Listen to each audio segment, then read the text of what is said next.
नमस्कार दोस्तों, स्वागत है आप सभी का दिव्य सृजन में।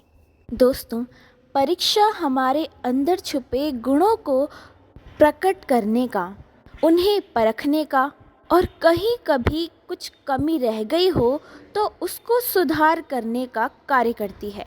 फिर चाहे वो परीक्षा जीवन की परीक्षा हो या विद्यालय अथवा विश्वविद्यालयों की परीक्षा। कुछ ऐसे ही विषय पर आधारित है हमारी आज की कथा, जिसका कि शीर्षक है मुद्गल की परीक्षा।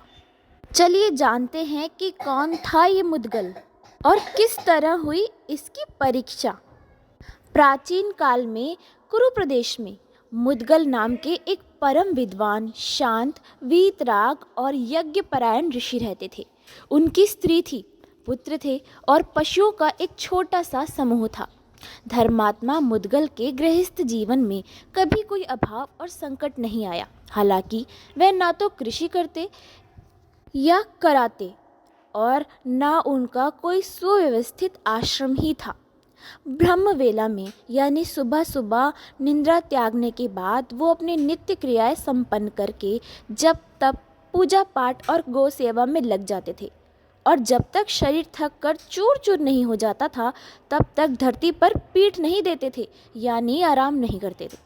अपनी जीर्ण शीर्ण पर्णकुटी में भी अपने सीमित साधनों से वो स्वर्ग की सी शांति और संतोष का अनुभव करते थे और कभी किसी के पास हाथ पसारने या अपनी आवश्यकताओं की पूर्ति के लिए जाने का अवसर उन्हें नहीं मिला था। मुद्गल के सहज संतोषी, परिश्रमी और साधी स्वभाव की छाप उनके सारे परिवार पर पड़ी थी। उनकी अर्धांगिनी यानी उनकी जीवन संगिनी भी उनके साथ हमेशा लगी रहती थी और पुत्रादि भी अध्ययन और गृहस्थी के काम में सदैव हाथ बटाते थे। इस तरह संसार की विषय वासना का थोड़ा सा भी स्पर्श मुद्गल परिवार पर नहीं था। मुनिवर मुद्गल और उनकी गृहस्थी की जीविका का साधन भी बहुत विचित्र ही था। वो अपने पुत्रों और स्त्री के साथ कृषकों के फसल कटे हुए खेतों और खलिहानों में चले जाते और जो कुछ अन्न धरती पर इधर उधर गिरा पड़ा रहता उसे इकट्ठा कर लेते। उनके इस निस्पृह और कष्टपूर्ण जीवन पर करुणार्ध होकर यदि कभी कोई कृषक अपने घर से अन्न लाकर उन्हें देना चाहता तो वो बड़ी ही विनम्रता और मीठे शब्दों में इनकार करते हुए कहते, भाई इस तरह तो मैं दो कार्य कर लेता हूँ। धरती पर व्यर्थ पड़े हुए अन्न कणों का सदुपयोग तो होता ही है, उनके चयन से इस शरीर को भी खूब श्रम करने के कारण अच्छा स्वास्थ्य मिलता है। यदि हम आपके परिश्रम द्वारा अर्जित इस अन्न को ग्रहण कर लेंगे तो त्रिविध हानि होगी, यानी तीनों लोकों की हानि होगी। धरती पर गिरे हुए वो अन्नकण नष्ट हो जाएंगे।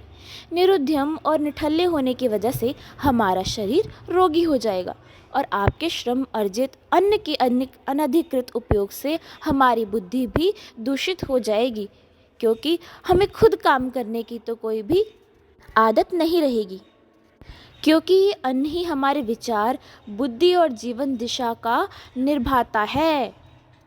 अन्न में बहुत शक्ति है। हम जैसा अन्न खाएंगे वैसे ही हम बन जाएंगे। भला बताइए, आपके श्रम की कमाई पर हमें मौज उड़ाने का क्या अधिकार है? कृषक भी नतमस्तक और चुप होकर मुद्गल को मन ही मन प्रणाम कर निराश वापस चले जाते और कभी अनेक प्रार्थना, अनुरोध और आग्रह के बाद भी मुद्गल और उनके परिवार के किसी सदस्य को अपने निश्चयों से विचलित नहीं कर पाते, यानी अपने नियम से हटा नहीं पाते। मुद्गल और उनके परिवार के जीवन की ये प्रक्रिया निर्बाध रूप से यानी बिना रुके बराबर चलती रही और उसमें कभी कोई अड़चन नहीं आई। खेतों और खलिहानों में इधर उधर गिरे हुए अन्न कणों का इकट्ठा करके मुद्गल इतना ही करते जितने में उनके परिवार को 15 दिनों तक सिर्फ एक समय के लिए पेट भरने का अवसर लगता, यानी पूरे दिन में सिर्फ एक बार। ऐसा नहीं था कि परिश्रम करके वो एक ही बार अधिक अन्न एकत्र कर लेते थे और फिर आराम से बैठकर उसका उपभोग करते थे। मुद्गल का नियम था कि रोज रोज सारा परिवार एक समय भोजन के अतिरिक्त एक सेर अन्न का संचय करता और इतना ही नहीं, जंगल की जड़ी बूटियाँ, मूल, फल और कभी कभी पत्र पुष्प भी मुद्गल और उनके परिवार अपना पेट भरने के लिए इकट्ठा करते। खुद मुद्गल 15 दिनों में सिर्फ एक बार अन्न ग्रहण करते और शेष दिनों में जंगल में सुलभ वस्तुओं से काम चलाते, यानी सिर्फ जंगल में ही मिलने वाली चीज़ों से अपना पेट भर काम चलाते। और इस तरह 15 दिनों बाद उनके हिस्से की बची हुई जो भी अन्न राशि होती उसे वो यज्ञ और अपने अतिथियों के लिए रख छोड़ते। 15 दिनों बाद एक द्रोण या लगभग 16 सेर अन्न का संग्रह जब हो जाता यानी इकट्ठा हो जाता, तो सत्कर्मनिष्ठ और तपस्वी मुद्गल उससे इष्टिकृत नामक यज्ञ का सभक्ति अनुष्ठान करते और अपने अभ्यासगतों, निमंत्रितों और परिवार के व्यक्तियों को भोजन कराकर खुद अन्न ग्रहण करते, यानी पहले सबको अन्न ग्रहण करवाते और आखिर में खुद ग्रहण करते। उनके इस पाक्षिक यज्ञ की सारी जगह चर्चा होती और उसमें भाग लेने के लिए तीनों लोकों के स्वामी देवराज सभी देवताओं के साथ खुद बहुत ही उत्सुक रहते। देवताओं की इस कृपा का परिणाम ये होता कि मुद्गल के यज्ञ में अतिथियों और अभ्यागतों की बहुलता होने पर भी कभी कोई अभाव नहीं आया। वेदज्ञ ब्राह्मणों के भोजन के बाद भी उनके परिवार के लिए खाद्य सामग्री शेष रह जाती। मुद्गल के निस्वार्थ त्याग और व्रत के इस महान प्रभाव की ख्याति यानी प्रसिद्धि थोड़े ही दिनों में सारी पृथ्वी भर में फैल गई, लेकिन उन्हें इसका कोई अभिमान कभी नहीं हुआ। मुनिवर दुर्वासा का स्वभाव बहुत ही निराला था। वो कभी किसी की प्रशंसा सहन नहीं करते थे और क्रोधी तो इतने थे कि लोग उनके नाम से भी घबरा जाते थे। दुर्वासा को जब मुद्गल की इस निस्पृहता और साधना की चर्चा सुनाई पड़ी, तो वो अपना सब काम काज छोड़कर मुद्गल को इस व्रत से गिराने के लिए उनके आश्रम की ओर चल पड़े।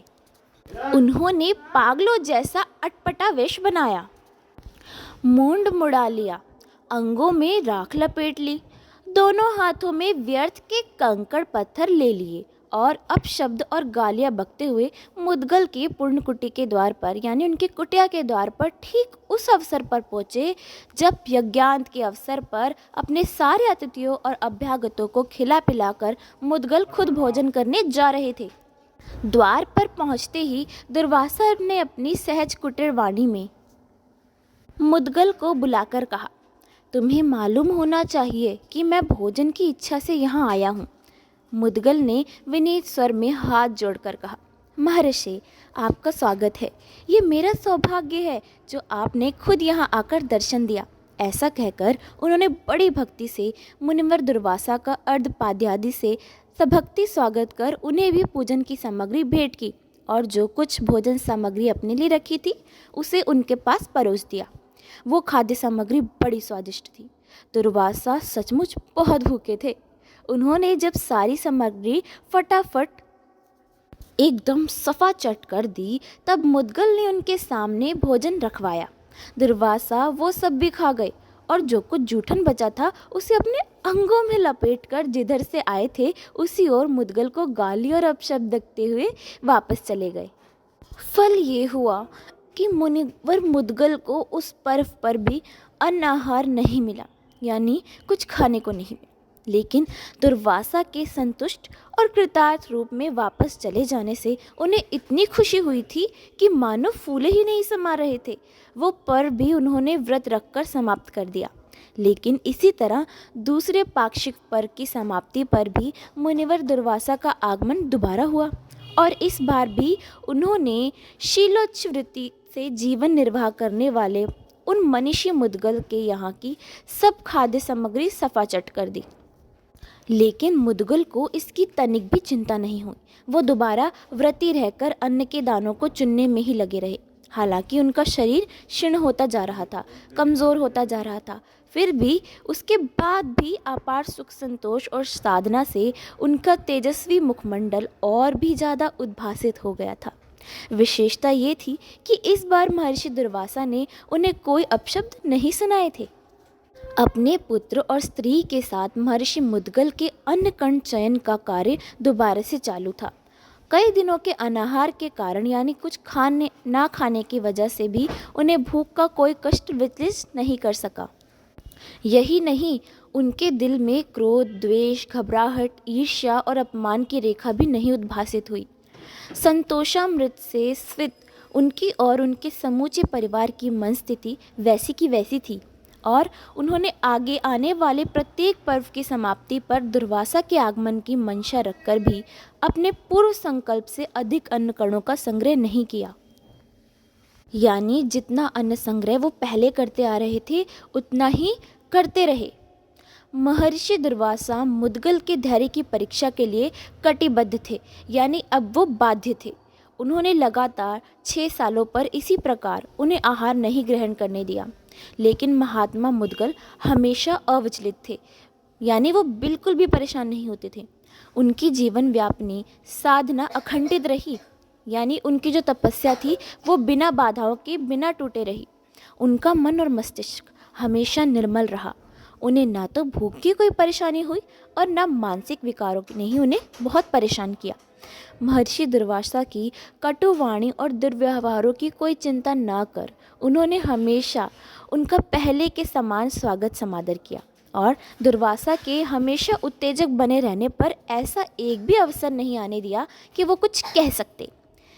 असर ये हुआ कि दुर्वासा के पाषाण हृदय यानी पत्थर के दिल में भी करुणा की आर्द्रता हुई, यानी करुणा जागरूक हुई। और 7वीं बार जब वो भोजन आदि से निवृत्त हुए तो बहुत ही प्रसन्न वाणी में मुद्गल का अभिनंदन करते हुए बोले, ब्राह्मण, मैंने इस जगती तल को अनेक बार देखा है, यानी मैंने इस दुनिया को बहुत बार देखा है, लेकिन तुम्हारे जैसा ईर्ष्या रहित, बिना घमंड करने वाला, बिना किसी से द्वेष रखने वाला, दान देने वाला कोई दूसरा मनुष्य मुझे नहीं मिला है।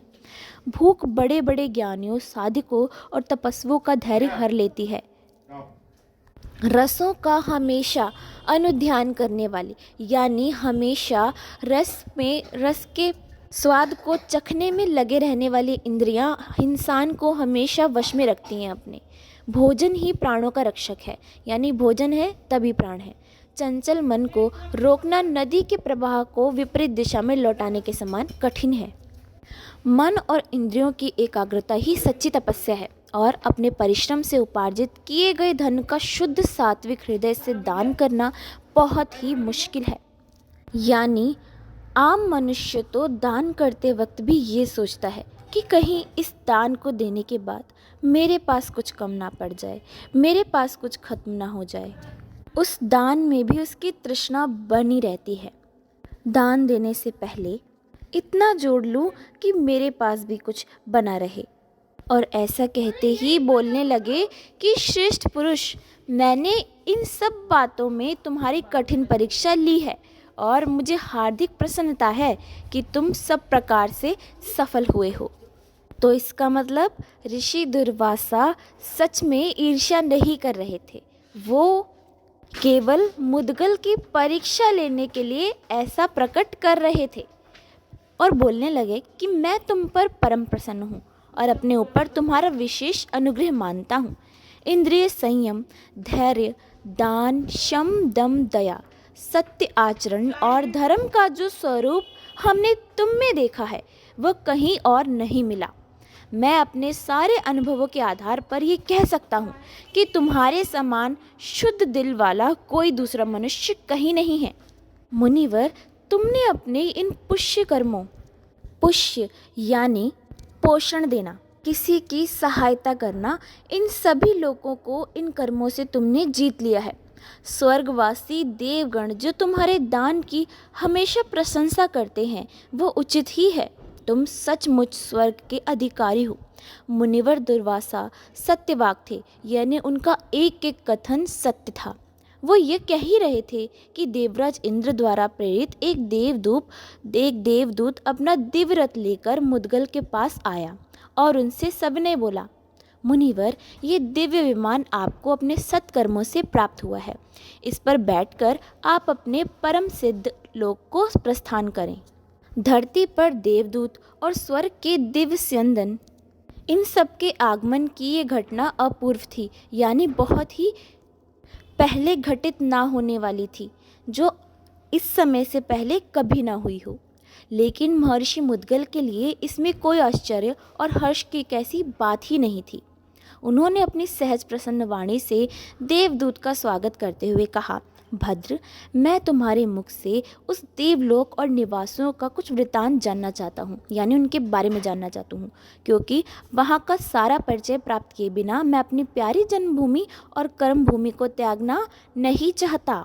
यानी अब जिस देवलोक को सभी लोग बहुत उच्च मानते हैं और वहाँ जाने की कामना अपने अपने दिलों में रखते हैं, उनके बारे में अब मुद्गल पूछ रहे हैं देवगणों से कि आप मुझे उसका परिचय दें।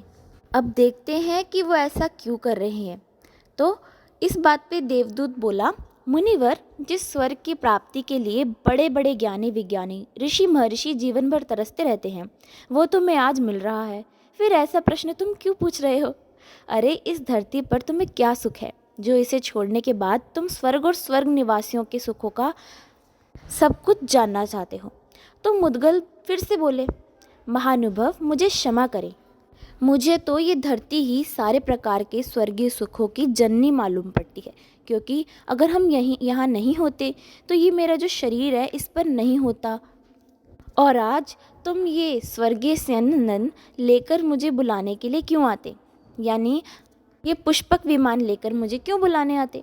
मैं इतना कृतज्ञ नहीं हूँ जो जननी के समान सुखदायिनी अपनी प्यारी जन्मभूमि को त्याग कर उस स्वर्ग के लिए दौड़ पड़ूँ। यानी अब मुद्गल बता रहे हैं कि मुझ में ये जो धैर्य है, जो कुछ मैंने जीवन में शिक्षा ग्रहण की है, ये सब इस धरती पर जन्म लेने के ही कारण है। जिसने मुझे इतना सुयोग्य बनाया है और बड़ा किया है, उसको छोड़ के मैं कैसे जा सकता हूँ? और ऐसे कह के बोलने लगे कि मैं उस स्वर्ग की ओर कैसे दौड़ पड़ूँ जिसका अभी तक मुझे कोई परिचय ही नहीं है।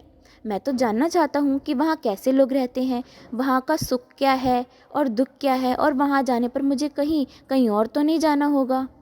अब बात तो सही थी, इसलिए देवदूत कुछ समय तो चुप रहा और फिर बोला, ब्रह्मन, स्वर्ग इस धरती से बहुत ऊपर है।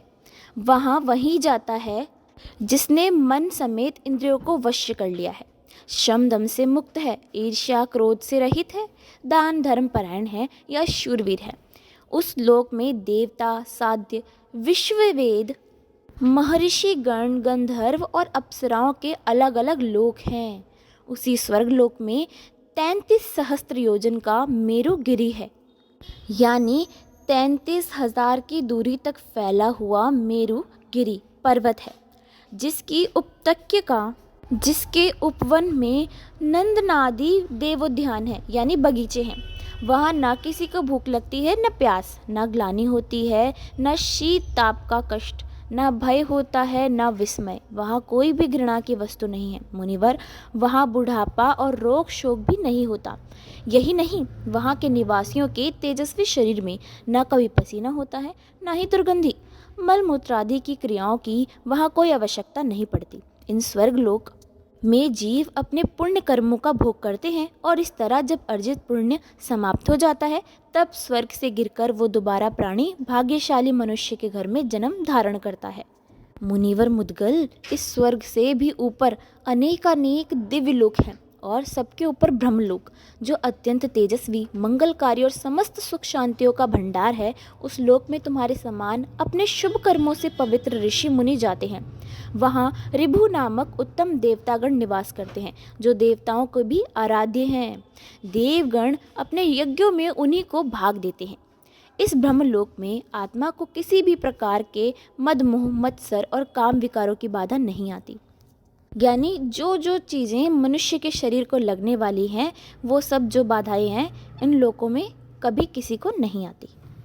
न स्त्रियों की कामना होती है, न किसी के वैभव ऐश्वर्य की ईर्ष्या ही होती है। इस ब्रह्मलोक के निवासी देवताओं के जैसे आहुतियों से अपनी जीविका नहीं चलाते और न उन्हें देवताओं के समान अमृत पान की इच्छा होती है। यानी अब इस जो लोक की बात का वर्णन कर रहे हैं, यानी ब्रह्मलोक की, उसमें वो देवदूत बता रहा है कि मनुष्य और देवताओं की जो इच्छा होती है वो भी ब्रह्मलोक में जाकर उनको नहीं होती। किसी भी जीव को जाकर वहाँ वो इच्छा नहीं होती। तो ऐसा क्या है भाई वहाँ जो देवताओं जैसी और मनुष्यों जैसी भी इच्छा नहीं होती? उनके शरीर दिव्य ज्योतिर्मय हैं और कल्पांत में, यानी जब सारा जो समय है उसका अंत हो जाता है, सारे कालों का अंत हो जाता है, तो उसमें भी उन्हें कोई भी परेशानी नहीं होती।